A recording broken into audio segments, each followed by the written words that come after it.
I'll start with this poem. I wrote this poem when the bombs were dropping on Gaza, and I was the media spokesperson for the coalition, doing a lot of the organizing. And we had stayed up to about 6 o'clock in the morning, perfecting every soundbite. And by the end, if you're Palestinian, you know most Palestinians get tired and start pronouncing our P's as B's. So we become Palestinians by the end of the day. So I was practicing my P's all night.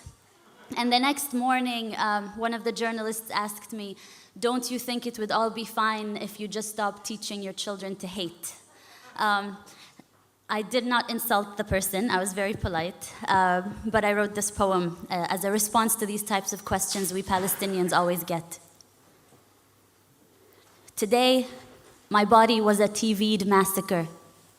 Today, my body was a TV'd massacre that had to fit into sound bites and word limits. Today, my body was a TV'd massacre that had to fit into sound bites and word limits, filled enough with statistics to counter measured response. And I perfected my English and I learned my UN resolutions. But still, he asked me, "Ms. Ziadah, don't you think everything would be resolved if you would just stop teaching so much hatred to your children?" Pause. I look inside of me for strength to be patient, but patience is not at the tip of my tongue as the bombs drop over Gaza. Patience has just escaped me. Pause. Smile. We teach life, sir. Rafeef, remember to smile. Pause. We teach life, sir. We Palestinians teach life after they have occupied the last sky. We teach life after they have built their settlements and apartheid walls. After the last skies, we teach life, sir.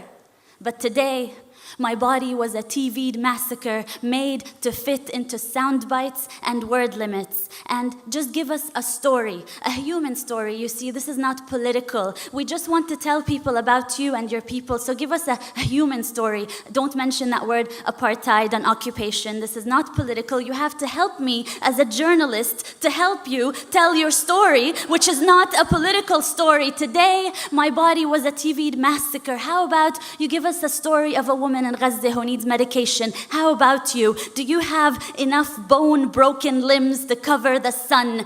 Hand me over your dead and give me the list of their names in 1,200 word limits. Today, my body was a TV'd massacre made to fit into sound bites and word limits and move those that are desensitized to terrorist blood.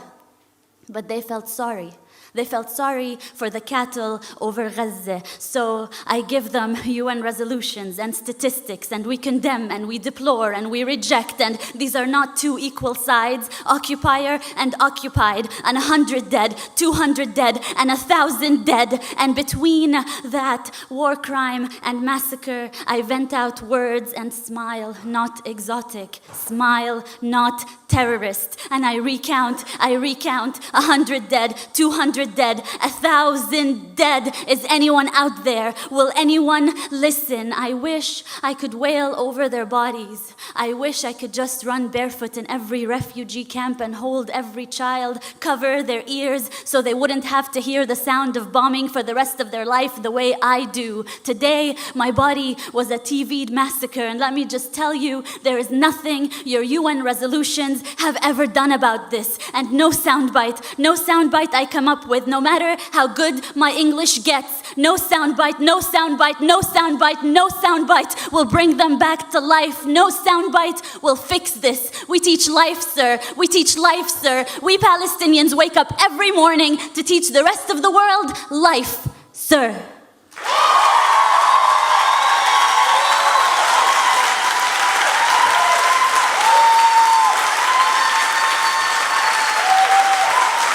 Thank you.